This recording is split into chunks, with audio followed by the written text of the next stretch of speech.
Chapter 18. 4,000 Leagues Under the Pacific. By the next morning, November 18, I was fully recovered from my exhaustion of the day before, and I climbed onto the platform just as the Nautilus's chief officer was pronouncing his daily phrase. It then occurred to me that these words either referred to the state of the sea or that they meant, "There's nothing in sight." And in truth, the ocean was deserted, not a sail on the horizon. The tips of Crespo Island had disappeared during the night. The sea, absorbing every color of the prism except its blue rays, reflected the latter in every direction and sported a wonderful indigo tint.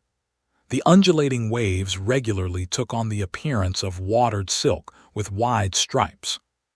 I was marveling at this magnificent ocean view when Captain Nemo appeared. He didn't seem to notice my presence and began a series of astronomical observations. Then, his operations finished, he went and leaned his elbows on the beacon housing, his eyes straying over the surface of the ocean. Meanwhile, some 20 of the Nautilus's sailors, all energetic, well-built fellows, climbed onto the platform. They had come to pull up the nets left in our wake during the night. These seamen obviously belonged to different nationalities, although indications of European physical traits could be seen in them all. If I'm not mistaken, I recognize some Irishmen, some Frenchmen, a few Slavs, and a native of either Greece or Crete. Even so, these men were frugal of speech and used among themselves only that bizarre dialect whose origin I couldn't even guess, so I had to give up any notions of questioning them. The nets were hauled on board. They were a breed of trawl resembling those used off the Normandy coast, huge pouches held half open by a floating pole and a chain laced through the lower meshes. Trailing in this way from these iron glove makers, the resulting receptacles scoured the ocean floor and collected every marine exhibit in their path. That day, they gathered up some unusual specimens from these fish-filled waterways.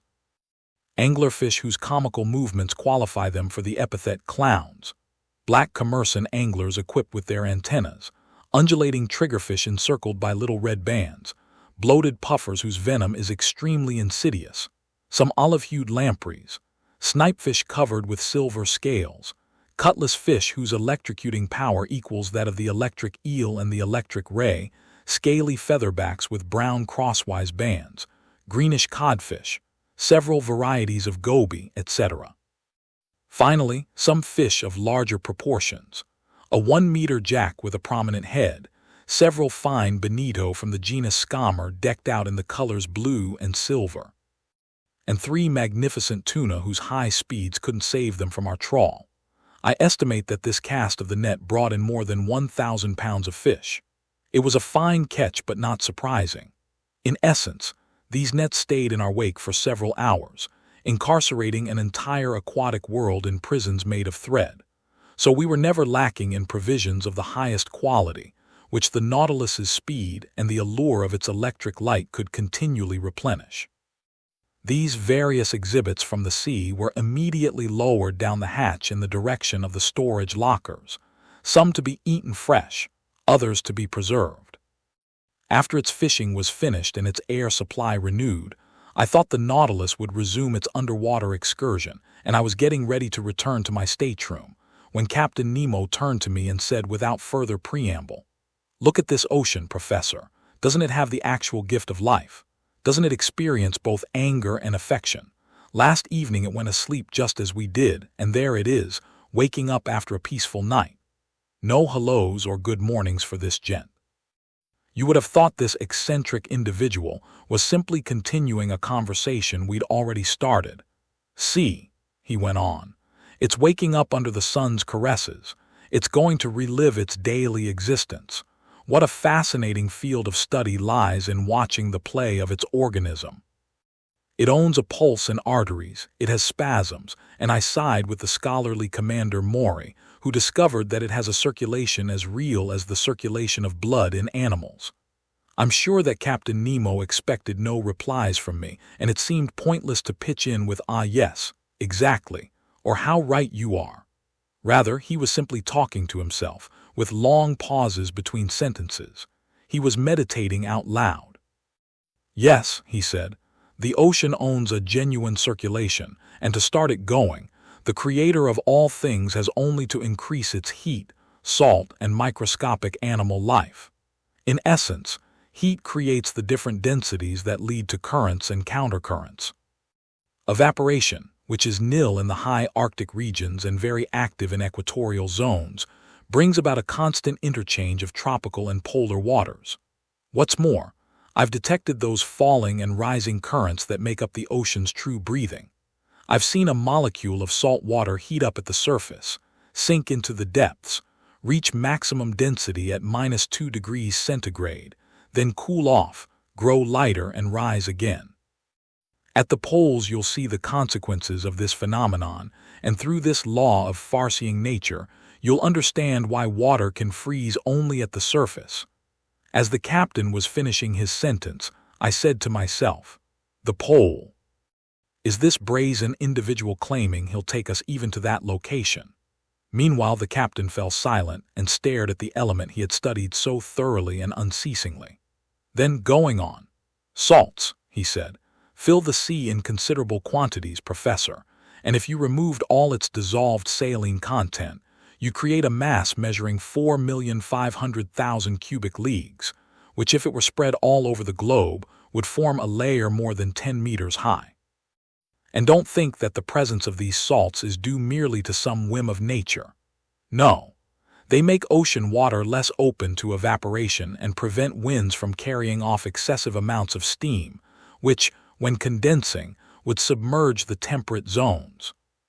Salts play a leading role, the role of stabilizer for the general ecology of the globe." Captain Nemo stopped, straightened up, took a few steps along the platform, and returned to me. "As for those billions of tiny animals," he went on, "those infusoria that live by the millions in one droplet of water, 800,000 of which are needed to weigh 1 milligram, their role is no less important. They absorb the marine salts, they assimilate the solid elements in the water, and since they create coral and madrepores, they're the true builders of limestone continents. And so, after they've finished depriving our water drop of its mineral nutrients, the droplet gets lighter, rises to the surface, there absorbs more salts left behind through evaporation, gets heavier, sinks again, and brings those tiny animals new elements to absorb. The outcome: a double current, rising and falling, constant movement, constant life.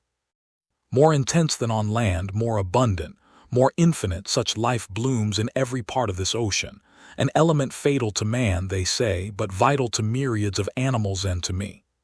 When Captain Nemo spoke in this way, he was transfigured, and he filled me with extraordinary excitement. "There," he added, "out there lies true existence.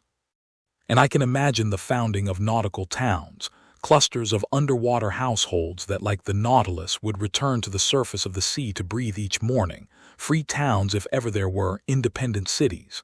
Then again, who knows whether some tyrant—" Captain Nemo finished his sentence with a vehement gesture.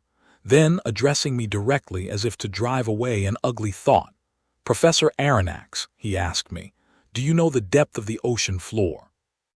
"At least, Captain, I know what the major soundings tell us. Could you quote them to me so I can double-check them as the need arises?" "Here," I replied, "are a few of them that stick in my memory. If I'm not mistaken, an average depth of 8,200 meters was found in the North Atlantic, and 2,500 meters in the Mediterranean. The most remarkable soundings were taken in the South Atlantic near the 35th parallel, and they gave 12,000 meters, 14,091 meters, and 15,149 meters. All in all, it's estimated that if the sea bottom were made level, its average depth would be about 7 kilometers. "Well, Professor," Captain Nemo replied, "we'll show you better than that, I hope. As for the average depth of this part of the Pacific, I'll inform you that it's a mere 4,000 meters." This said, Captain Nemo headed to the hatch and disappeared down the ladder. I followed him and went back to the main lounge. The propeller was instantly set in motion, and the log gave our speed as 20 miles per hour. Over the ensuing days and weeks, Captain Nemo was very frugal with his visits. I saw him only at rare intervals. His chief officer regularly fixed the positions I found reported on the chart, and in such a way that I could exactly plot the Nautilus's course. Conseil and Land spent the long hours with me. Conseil had told his friend about the wonders of our undersea stroll, and the Canadian was sorry he hadn't gone along, but I hoped an opportunity would arise for a visit to the forests of Oceania. Almost every day the panels in the lounge were open for some hours, and our eyes never tired of probing the mysteries of the underwater world. The Nautilus's general heading was southeast, and it stayed at a depth between 100 and 150 meters. However, from Lord knows what whim, one day it did a diagonal dive by means of its slanting fins, reaching strata located 2,000 meters underwater. The thermometer indicated a temperature of 4.25 degrees centigrade, which at this depth seemed to be a temperature common to all latitudes. On November 26, at 3 o'clock in the morning, the Nautilus cleared the Tropic of Cancer at longitude 172 degrees. On the 27th, it passed in sight of the Hawaiian Islands, where the famous Captain Cook met his death on February 14, 1779. By then we had fared 4,860 leagues from our starting point. When I arrived on the platform that morning, I saw the island of Hawaii 2 miles to leeward, the largest of the 7 islands making up this group. I could clearly distinguish the tilled soil on its outskirts, the various mountain chains running parallel with its coastline, and its volcanoes, crowned by Mauna Kea, whose elevation is 5,000 meters above sea level. Among other specimens from these waterways, our nets brought up some peacock-tailed flabellarian coral, polyps flattened into stylish shapes and unique to this part of the ocean. The Nautilus kept to its southeasterly heading.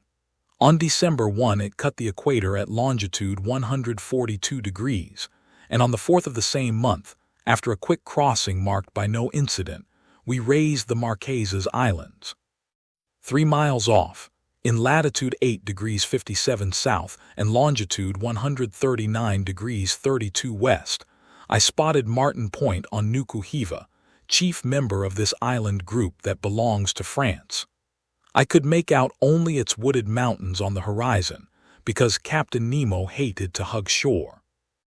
There our nets brought up some fine fish samples, dolphinfish with azure fins, gold tails, and flesh that's unrivaled in the entire world, wrasse from the genus Hologymnosus that were nearly denuded of scales but exquisite in flavor, knife jaws with bony beaks, yellowish albacore that were as tasty as bonito, all fish worth classifying in the ship's pantry. After leaving these delightful islands to the protection of the French flag, the Nautilus covered about 2,000 miles from December 4 to the 11th. Its navigating was marked by an encounter with an immense school of squid, unusual mollusks that are near neighbors of the cuttlefish. French fishermen give them the name cuckoldfish, and they belong to the class Cephalopoda, family Dibranchiata, consisting of themselves together with cuttlefish and argonauts. The naturalists of antiquity made a special study of them, and these animals furnished many ribald figures of speech for soapbox orators in the Greek marketplace, as well as excellent dishes for the tables of rich citizens, if we're to believe Athenaeus, a Greek physician predating Galen. It was during the night of December 9-10 that the Nautilus encountered this army of distinctly nocturnal mollusks. They numbered in the millions. They were migrating from the temperate zones toward zones still warmer, following the itineraries of herring and sardines. We stared at them through our thick glass windows. They swam backward with tremendous speed, moving by means of their locomotive tubes, chasing fish and mollusks, eating the little ones, eaten by the big ones, and tossing in indescribable confusion the 10 feet that nature has rooted in their heads like a hairpiece of pneumatic snakes. Despite its speed, the Nautilus navigated for several hours in the midst of this school of animals, and its nets brought up an incalculable number, among which I recognized all 9 species that Professor Orbigny has classified as native to the Pacific Ocean. During this crossing, the sea continually lavished us with the most marvelous sights. Its variety was infinite.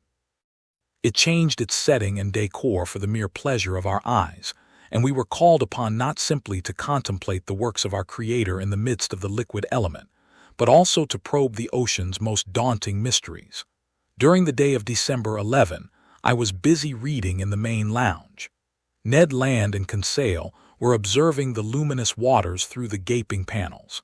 The Nautilus was motionless. Its ballast tanks full, it was sitting at a depth of 1,000 meters in a comparatively unpopulated region of the ocean where only larger fish put in occasional appearances. Just then I was studying a delightful book by Jean Masse, The Servants of the Stomach, and savoring its ingenious teachings when Conseil interrupted my reading. "Would Master kindly come here for an instant?" he said to me in an odd voice. "What is it, Conseil?" "It's something that Master should see."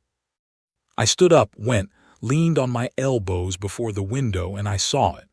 In the broad electric daylight, an enormous black mass, quite motionless, hung suspended in the midst of the waters. I observed it carefully, trying to find out the nature of this gigantic cetacean. Then a sudden thought crossed my mind. "A ship," I exclaimed. "Yes," the Canadian replied, "a disabled craft that's sinking straight down." Ned Land was not mistaken. We were in the presence of a ship whose severed shrouds still hung from their clasps. Its hull looked in good condition, and it must have gone under only a few hours before. The stumps of 3 masts, chopped off 2 feet above the deck, indicated a flooding ship that had been forced to sacrifice its masting. But it had heeled sideways, filling completely, and it was listing to port even yet. A sorry sight, this carcass lost under the waves, but sorrier still was the sight on its deck, where, lashed with ropes to prevent their being washed overboard, some human corpses still lay. I counted 4 of them, 4 men, one still standing at the helm, then a woman, halfway out of a skylight on the afterdeck, holding a child in her arms. This woman was young. Under the brilliant lighting of the Nautilus's rays, I could make out her features, which the water hadn't yet decomposed. With a supreme effort, she had lifted her child above her head, and the poor little creature's arms were still twined around its mother's neck.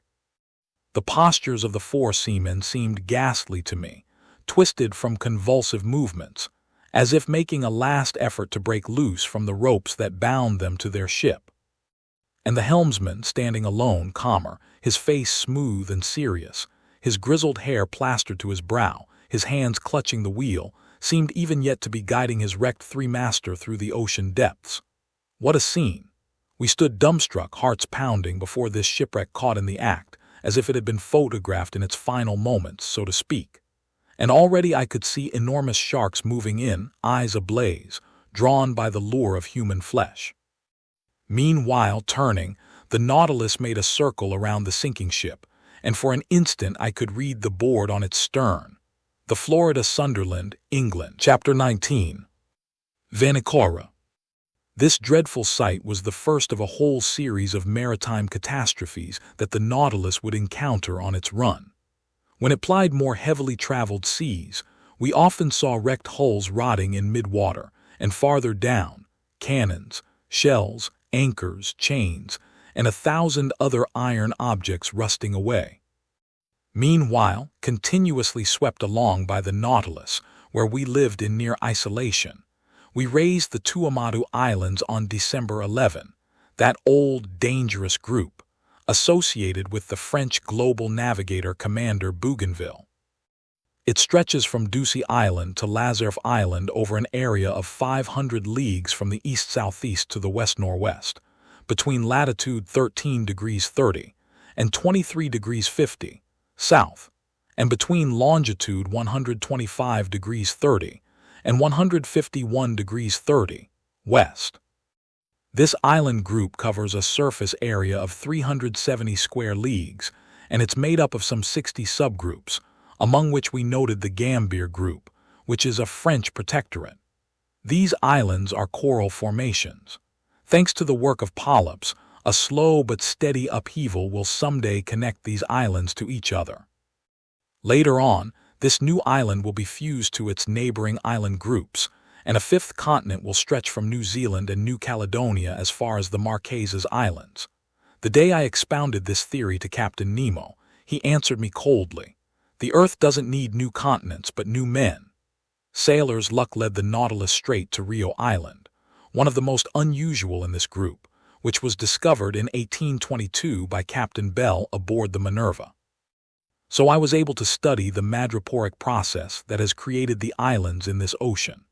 Madrepores, which one must guard against confusing with precious coral, clothe their tissue in a limestone crust, and their variations in structure have led my famous mentor Professor Milne Edwards to classify them into 5 divisions.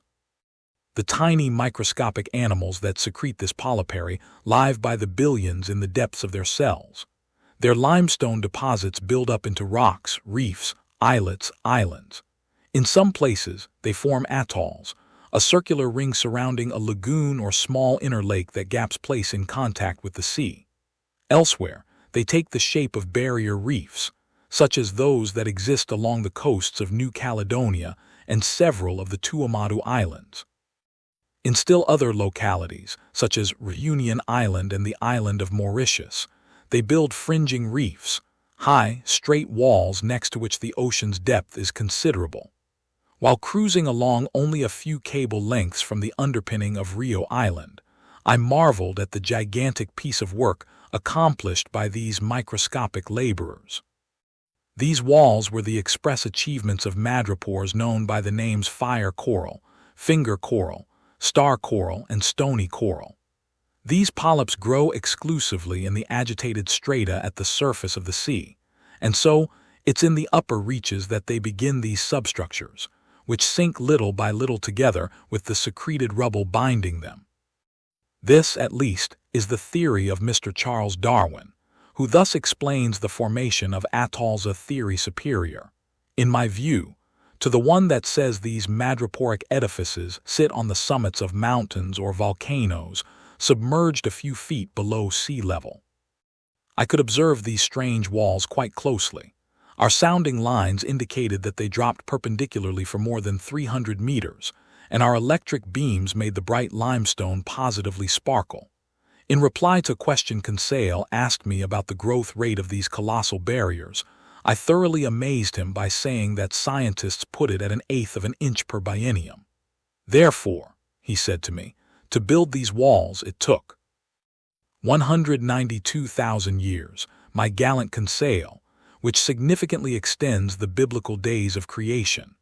What's more, the formation of coal, in other words, the petrification of forests swallowed by floods, and the cooling of basaltic rocks likewise call for a much longer period of time.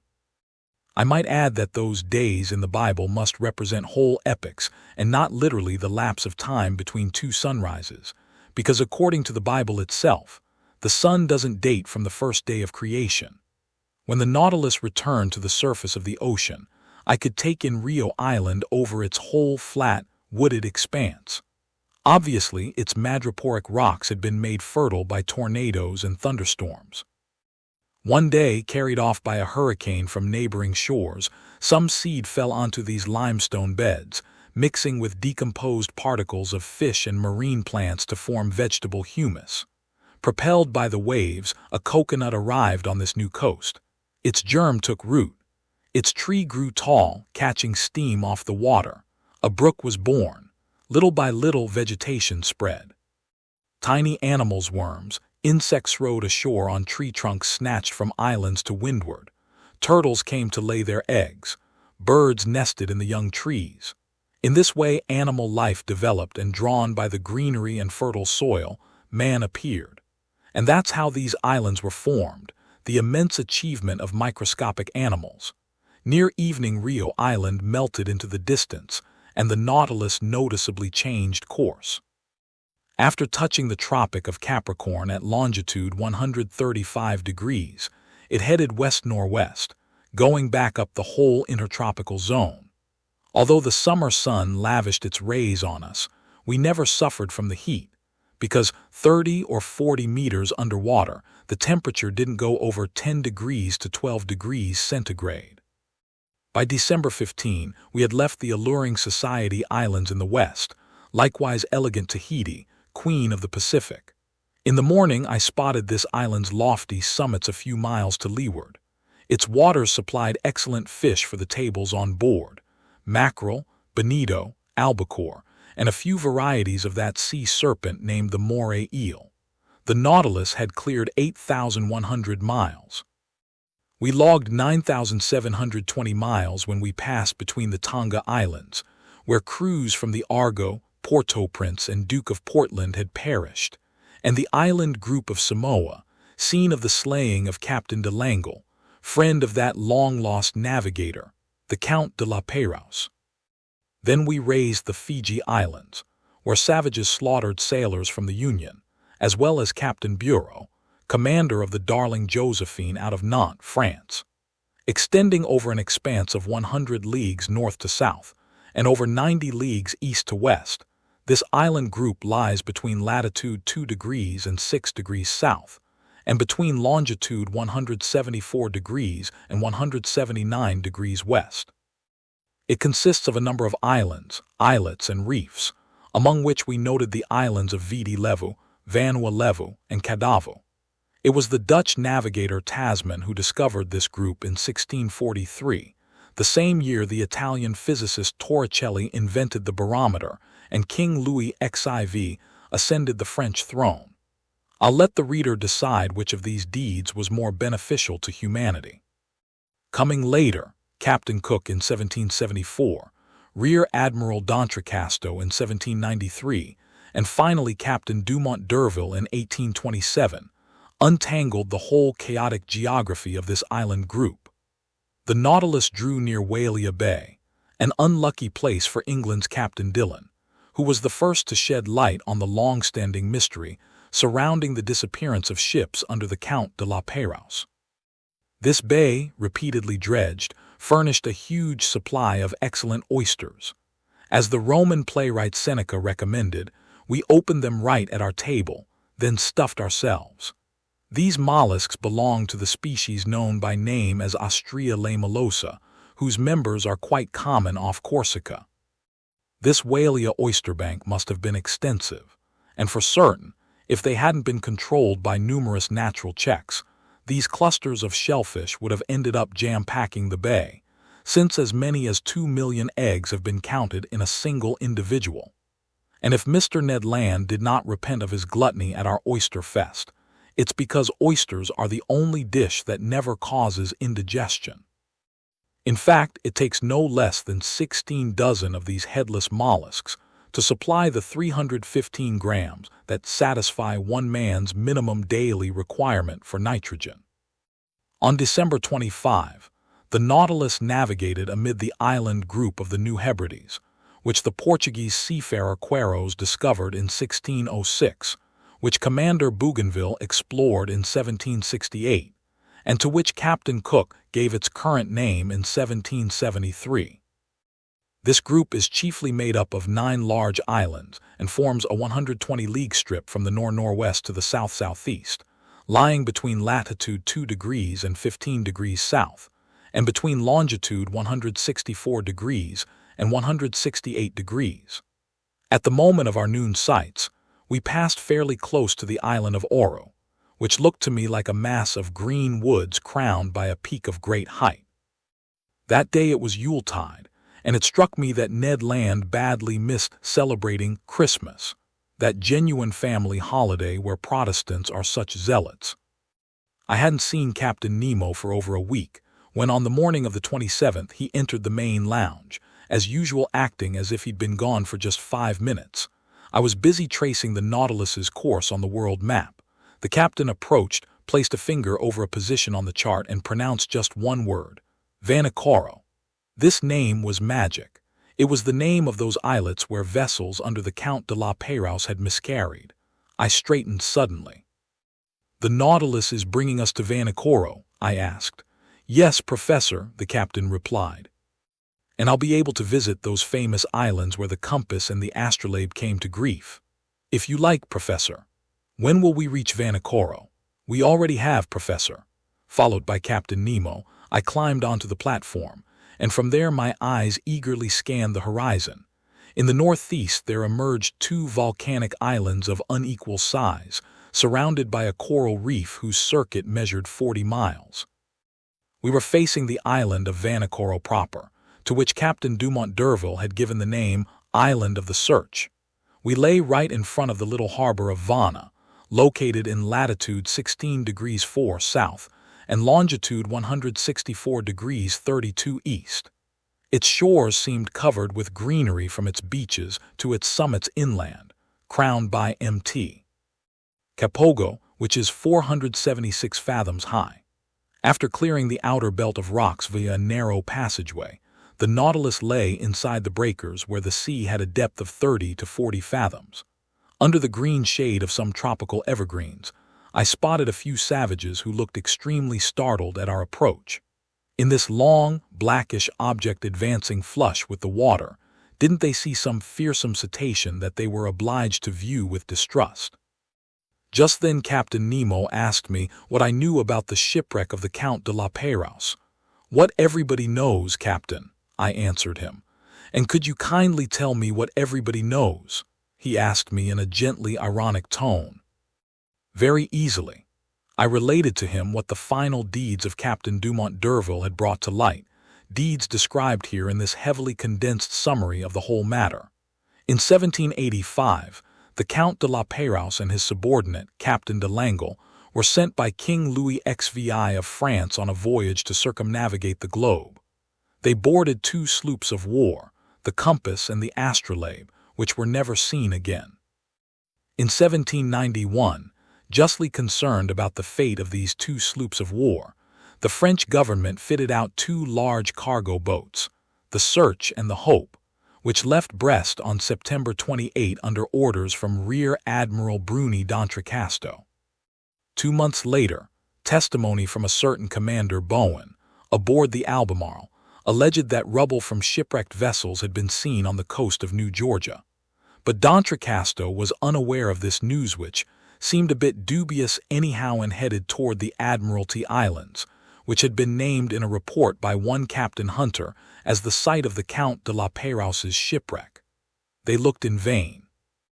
The Hope and the Search passed right by Vanikoro without stopping there, and overall, this voyage was plagued by misfortune, ultimately costing the lives of Rear Admiral d'Entrecasteaux, 2 of his subordinate officers, and several seamen from his crew. It was an old hand at the Pacific, the English adventurer Captain Peter Dillon, who was the first to pick up the trail left by castaways from the wrecked vessels. On May 15, 1824, his ship, the St. Patrick, passed by Tikopia Island, one of the New Hebrides. There a native boatman pulled alongside in a dugout canoe and sold Dillon a silver sword hilt bearing the imprint of characters engraved with a cutting tool known as a burin. Furthermore, this native boatman claimed that during a stay in Vanikoro 6 years earlier, he had seen 2 Europeans belonging to ships that had run aground on the island's reefs many years before. Dillon guessed that the ships at issue were those under the Count de la Pérouse, ships whose disappearance had shaken the entire world. He tried to reach Vanikoro, where, according to the native boatman, a good deal of rubble from the shipwreck could still be found, but winds and currents prevented his doing so. Dillon returned to Calcutta. There he was able to interest the Asiatic Society and the East India Company in his discovery. A ship named after the Search was placed at his disposal, and he departed on January 23, 1827, accompanied by a French deputy. This new Search, after putting in at several stops over the Pacific, dropped anchor before Vanikoro on July 7, 1827, in the same harbor of Vana where the Nautilus was currently floating. There Dillon collected many relics of the shipwreck: iron utensils, anchors, eyelets from pulleys, swivel guns, an 18-pound shell, the remains of some astronomical instruments, a piece of sternrail, and a bronze bell bearing the inscription made by Bazin, the foundry mark at Brest Arsenal around 1785. There could no longer be any doubt. Finishing his investigations, Dillon stayed at the site of the casualty until the month of October. Then he left Vanikoro, headed toward New Zealand, dropped anchor at Calcutta on April 7, 1828, and returned to France, where he received a very cordial welcome from King Charles X. But just then, the renowned French explorer Captain Dumont d'Urville, unaware of Dillon's activities, had already set sail to search elsewhere for the site of the shipwreck. In essence, a whaling vessel had reported that some medals and a cross of St. Louis had been found in the hands of savages in the Louisiade Islands and New Caledonia. So Captain Dumont d'Urville had put to sea in command of a vessel named after the astrolabe, and just 2 months after Dillon had left Vanikoro, Dumont d'Urville dropped anchor before Hobart. There he heard about Dillon's findings, and he further learned that a certain James Hobbs, chief officer on the Union out of Calcutta, had put to shore on an island located in latitude 8 degrees 18 south and longitude 156 degrees 30 east, and had noted the natives of those waterways making use of iron bars and red fabrics. Pretty perplexed, Dumont d'Urville didn't know if he should give credence to these reports, which had been carried in some of the less reliable newspapers. Nevertheless, he decided to start on Dillon's trail. On February 10, 1828, the new astrolabe hove before Tikopia Island, took on a guide and interpreter in the person of a deserter who had settled there, plied a course toward Vanikoro, raised it on February 12, sailed along its reefs until the 14th, and only on the 20th dropped anchor inside its barrier in the harbor of Vana. On the 23rd, several officers circled the island and brought back some rubble of little importance. The natives, adopting a system of denial and evasion, refused to guide them to the site of the casualty. This rather shady conduct aroused the suspicion that the natives had mistreated the castaways, and in truth, the natives seemed afraid that Dumont d'Urville had come to avenge the Count de la Pérouse and his unfortunate companions. But on the 26th, appeased with gifts and seeing that they didn't need to fear any reprisals, the natives led the chief officer, Mr. Jackanaut, to the site of the shipwreck. At this location, in 3 or 4 fathoms of water between the Piu and Vana reefs, there lay some anchors, cannons, and ingots of iron and lead, all caked with limestone concretions. A launch and whaleboat from the new astrolabe were steered to this locality, and after going to exhausting lengths, their crews managed to dredge up an anchor weighing 1,800 pounds, a cast-iron 8-pounder cannon, a lead ingot, and 2 copper swivel guns. Questioning the natives, Captain Dumont d'Urville also learned that after La Pérouse's 2 ships had miscarried on the island's reefs, the Count had built a smaller craft, only to go off and miscarry a second time. Where?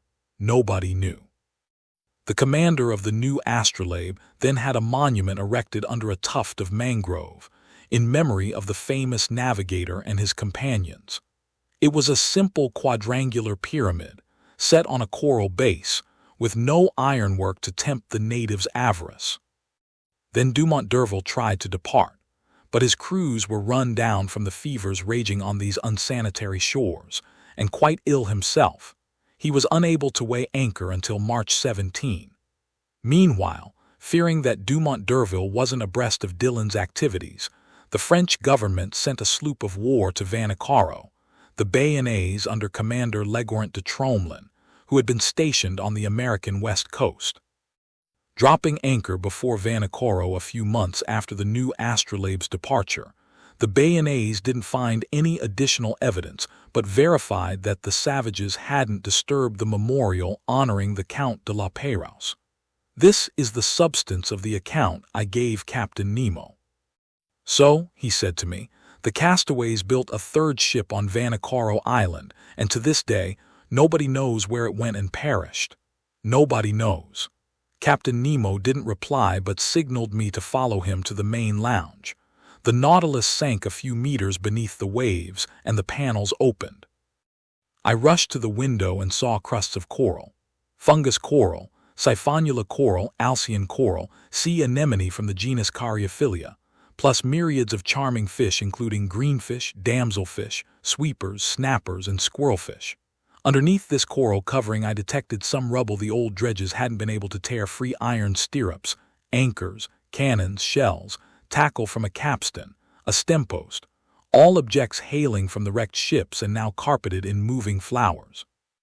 And as I stared at this desolate wreckage, Captain Nemo told me in a solemn voice, Commander La Pérouse set out on December 7, 1785 with his ships, the Compass and the Astrolabe. He dropped anchor first at Botany Bay, visited the Tonga Islands and New Caledonia, headed toward the Santa Cruz Islands and put in at Namuka, one of the islands in the Ha'apai group. Then his ships arrived at the unknown reefs of Vanikoro. Traveling in the lead, the Compass ran afoul of breakers on the southerly coast. The Astrolabe went to its rescue and also ran aground. The first ship was destroyed almost immediately. The second, stranded to leeward, held up for some days. The natives gave the castaways a fair enough welcome. The latter took up residence on the island and built a smaller craft with rubble from the two large ones. A few seamen stayed voluntarily in Vanikoro. The others, weak and ailing, set sail with the Count de La Pérouse. They headed to the Solomon Islands, and they perished with all hands on the westerly coast of the chief island in that group, between Cape Deception and Cape Satisfaction. "And how do you know all this?" I exclaimed. "Here's what I found at the very site of that final shipwreck." Captain Nemo showed me a tin box, stamped with the coat of arms of France and all corroded by salt water. He opened it, and I saw a bundle of papers, yellowed but still legible. They were the actual military orders given by France's Minister of the Navy to Commander La Pérouse, with notes along the margin in the handwriting of King Louis XVI. "Ah, what a splendid death for a seaman," Captain Nemo then said. "A coral grave is a tranquil grave, and may heaven grant that my companions and I rest in no other." Chapter 20. The Torres Strait. During the night of December 27-28, the Nautilus left the waterways of Vanikoro behind with extraordinary speed. Its heading was southwesterly, and in 3 days it had cleared the 750 leagues that separated La Pérouse's islands from the southeastern tip of Papua. On January 1, 1868, bright and early, Conseil joined me on the platform. "Will Master," the gallant lad said to me, "allow me to wish him a happy new year?" "Good heavens, Conseil, it's just like old times in my office at the Botanical Gardens in Paris. I accept your kind wishes and I thank you for them. Only, I'd like to know what you mean by a happy year under the circumstances in which we're placed. Is it a year that will bring our imprisonment to an end, or a year that will see this strange voyage continue?" "Ye gods," Conseil replied, "I hardly know what to tell Master. We're certainly seeing some unusual things, and for 2 months we've had no time for boredom. The latest wonder is always the most astonishing, and if this progression keeps up, I can't imagine what its climax will be. In my opinion, we'll never again have such an opportunity." "Never, Conseil. Besides, Mr. Nemo really lives up to his Latin name, since he couldn't be less in the way if he didn't exist." "True enough, Conseil. Therefore, with all due respect to Master, I think a happy year would be a year that lets us see everything. Everything, Conseil. No year could be that long." "But what does Ned Land think about all this?" "Ned Land's thoughts are exactly the opposite of mine," Conseil replied. "He has a practical mind and a demanding stomach. He's tired of staring at fish and eating them day in and day out. This shortage of wine, bread, and meat isn't suitable for an upstanding Anglo-Saxon, a man accustomed to beefsteak and unfazed by regular doses of brandy or gin. For my part, Conseil, that doesn't bother me in the least, and I've adjusted very nicely to the diet on board." "So have I," Conseil replied. "Accordingly, I think as much about staying as Mr. Land about making his escape. Thus, if this new year isn't a happy one for me, it will be for him and vice versa. No matter what happens, one of us will be pleased. So, in conclusion, I wish Master to have whatever his heart desires." "Thank you, Conseil. Only I must ask you to postpone the question of New Year's gifts and temporarily accept a hearty handshake in their place. That's all I have on me." "Master has never been more generous," Conseil replied. And with that the gallant lad went away. By January 2, we had fared 11,340 miles, hence 5,250 leagues, from our starting point in the seas of Japan. Before the Nautilus's spur there stretched the dangerous waterways of the Coral Sea, off the northeast coast of Australia. Our boat cruised along a few miles away from that daunting shoal where Captain Cook's ships well-nigh miscarried on June 10, 1770. The craft that Cook was aboard charged into some coral rock, and if his vessel didn't go down, it was thanks to the circumstance that a piece of coral broke off in the collision and plugged the very hole it had made in the hull. I would have been deeply interested in visiting this long, 360-league reef, against which the ever-surging sea broke with the fearsome intensity of thunderclaps. But just then, the Nautilus's slanting fins took us to great depths, and I could see nothing of those high coral walls. I had to rest content with the various specimens of fish brought up by our nets. Among others, I noted some long-finned albacore, a species in the genus Scammer, as big as tuna, bluish on the flanks, and streaked with crosswise stripes that disappear when the animal dies. These fish followed us in schools and supplied our table with very dainty flesh. We also caught a large number of yellow-green gilthead, half a decimeter long and tasting like Dorado, plus some flying gurnards, authentic underwater swallows that on dark nights alternately streak air and water with their phosphorescent glimmers. Among mollusks and zoophytes, I found in our trawls meshes various species of alcyonarian coral, sea urchins, hammer shells, spurred star shells, wentletrap snails, horn shells, glass snails. The local flora was represented by fine floating algae, sea tangle, and kelp from the genus Macrocystes, saturated with the mucilage their pores perspire, from which I selected a wonderful Nemastoma gelaniiridia, classifying it with the natural curiosities in the museum. On January 4, 2 days after crossing the Coral Sea, we raised the coast of Papua. On this occasion, Captain Nemo told me that he intended to reach the Indian Ocean via the Torres Strait. This was the extent of his remarks. Ned saw with pleasure that this course would bring us, once again, closer to European seas. The Torres Strait is regarded as no less dangerous for its bristling reefs than for the savage inhabitants of its coasts. It separates Queensland from the huge island of Papua, also called New Guinea. Papua is 400 leagues long by 130 leagues wide, with a surface area of 40,000 geographic leagues. It's located between latitude 0 degrees 19 and 10 degrees 2 south, and between longitude 128 degrees 23 and 146 degrees 15.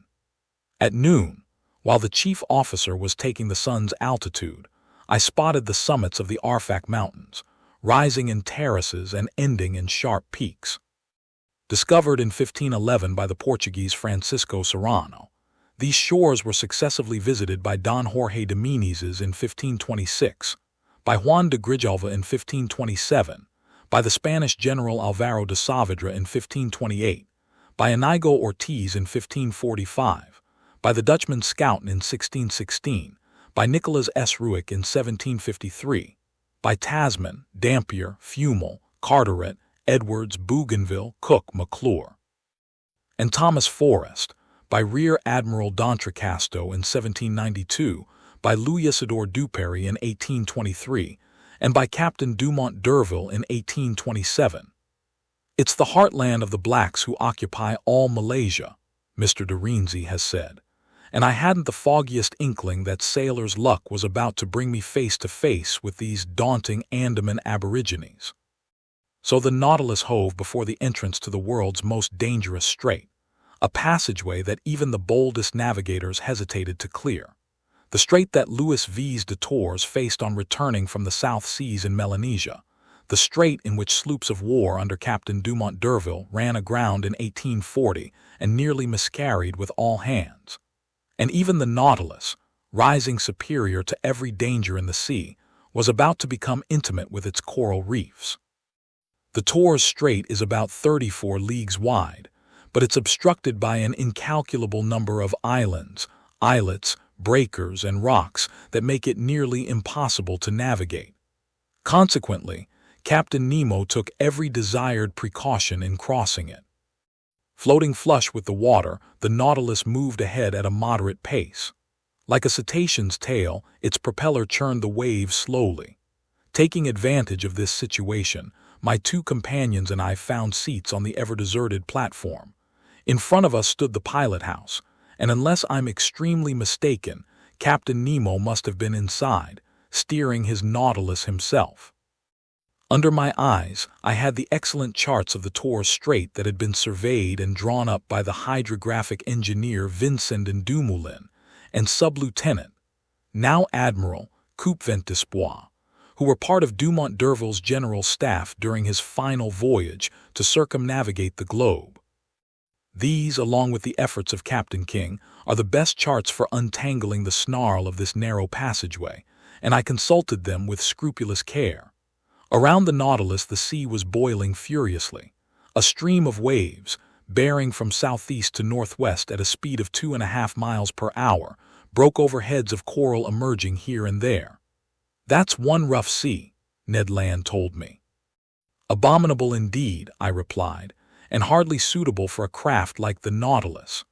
"That damned captain," the Canadian went on, "must really be sure of his course, because if these clumps of coral so much as brush us, they'll rip our hull into 1,000 pieces." The situation was indeed dangerous, but as if by magic, the Nautilus seemed to glide right down the middle of these rampaging reefs. It didn't follow the exact course of the Zealous and the new Astrolabe, which had proved so ill-fated for Captain Dumont d'Urville. It went more to the north, hugged the Murray Islands, and returned to the southwest near Cumberland Passage. I thought it was about to charge wholeheartedly into this opening, but it went up to the northwest, through a large number of little-known islands and islets, and steered toward Town Island and the Bad Channel. I was already wondering if Captain Nemo, rash to the point of sheer insanity, wanted his ship to tackle the Narrows where Dumont d'Urville's 2 sloops of war had gone aground, when he changed direction a second time and cut straight to the west, heading toward Gueboroa Island. By then it was 3 o'clock in the afternoon. The current was slacking off. It was almost full tide. The Nautilus drew near this island, which I can see to this day with its remarkable fringe of screw pines. We hugged it from less than 2 miles out. A sudden jolt threw me down. The Nautilus had just struck a reef, and it remained motionless, listing slightly to port. When I stood up, I saw Captain Nemo and his chief officer on the platform. They were examining the ship's circumstances, exchanging a few words in their incomprehensible dialect. Here is what those circumstances entailed. 2 miles to starboard lay Gueboroa Island, its coastline curving north to west like an immense arm. To the south and east, heads of coral were already on display, left uncovered by the ebbing waters. We had run aground at full tide, and in one of those seas whose tides are moderate, an inconvenient state of affairs for floating the Nautilus off. However, the ship hadn't suffered in any way, so solidly joined was its hull. But although it could neither sink nor split open, it was in serious danger of being permanently attached to these reefs, and that would have been the finish of Captain Nemo's submersible. I was mulling this over when the captain approached, cool and calm, forever in control of himself, looking neither alarmed nor annoyed. "An accident," I said to him. "No, an incident," he answered me. "But an incident," I replied, "that may oblige you to become a resident again of these shores you avoid." Captain Nemo gave me an odd look and gestured no, which told me pretty clearly that nothing would ever force him to set foot on a land mass again. Then he said, "No, Professor Aronnax, the Nautilus isn't consigned to perdition. It will still carry you through the midst of the ocean's wonders. Our voyage is just beginning, and I've no desire to deprive myself so soon of the pleasure of your company." "Even so, Captain Nemo," I went on, ignoring his ironic turn of phrase, "the Nautilus has run aground at a moment when the sea is full. Now then, the tides aren't strong in the Pacific, and if you can't unballast the Nautilus, which seems impossible to me, I don't see how it will float off." "You're right, Professor, the Pacific tides aren't strong," Captain Nemo replied. "But in the Torres Strait, one still finds a 1.5 meter difference in level between high and low seas. Today is January 4, and in 5 days the moon will be full. Now then, I'll be quite astonished if that good-natured satellite doesn't sufficiently raise these masses of water and do me a favor for which I'll be forever grateful." This said, Captain Nemo went below again to the Nautilus's interior, followed by his chief officer. As for our craft, it no longer stirred, staying as motionless as if these coral polyps had already walled it in with their indestructible cement.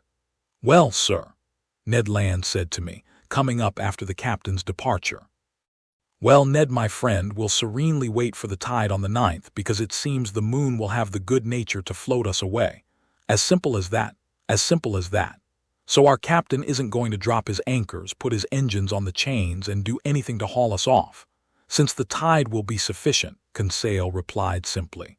The Canadian stared at Conseil, then he shrugged his shoulders. The seaman in him was talking now. "Sir," he answered, "you can trust me when I say this hunk of iron will never navigate again, on the seas or under them. It's only fit to be sold for its weight. So I think it's time we gave Captain Nemo the slip." "Ned, my friend," I replied, "unlike you, I haven't given up on our valiant Nautilus, and in 4 days we'll know where we stand on these Pacific tides. Besides, an escape attempt might be timely if we were in sight of the coasts of England or Provence, but in the waterways of Papua it's another story. And we'll always have that as a last resort if the Nautilus doesn't right itself, which I'd regard as a real calamity." "But couldn't we at least get the lay of the land?" Ned went on. "Here's an island. On this island there are trees. Under those trees land animals loaded with cutlets and roast beef, which I'd be happy to sink my teeth into." "In this instance our friend Ned is right," Conseil said, and I sighed with his views. Couldn't Master persuade his friend Captain Nemo to send the 3 of us ashore, if only so our feet don't lose the knack of treading on the solid parts of our planet? "I can ask him," I replied, "but he'll refuse." "Let Master take the risk," Conseil said, "and we'll know where we stand on the captain's affability." Much to my surprise, Captain Nemo gave me the permission I asked for, and he did so with grace and alacrity, not even exacting my promise to return on board.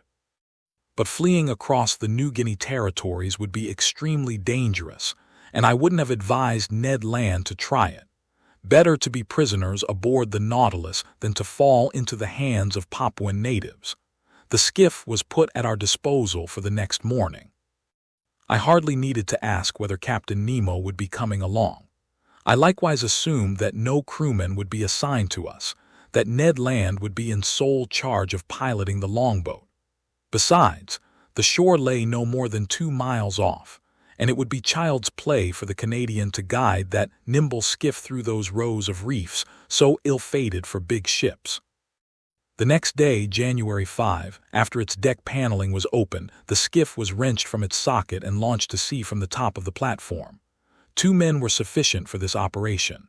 The oars were inside the longboat and we had only to take our seats. At 8 o'clock, armed with rifles and axes, we pulled clear of the Nautilus. The sea was fairly calm. A mild breeze blew from shore. In place by the oars, Conseil and I rowed vigorously, and Ned steered us into the narrow lanes between the breakers. The skiff handled easily and sped swiftly. Ned Land couldn't conceal his glee. He was a prisoner escaping from prison and never dreaming he would need to re-enter it. "Meat," he kept repeating. "Now we'll eat red meat. Actual game. A real mess call, by thunder.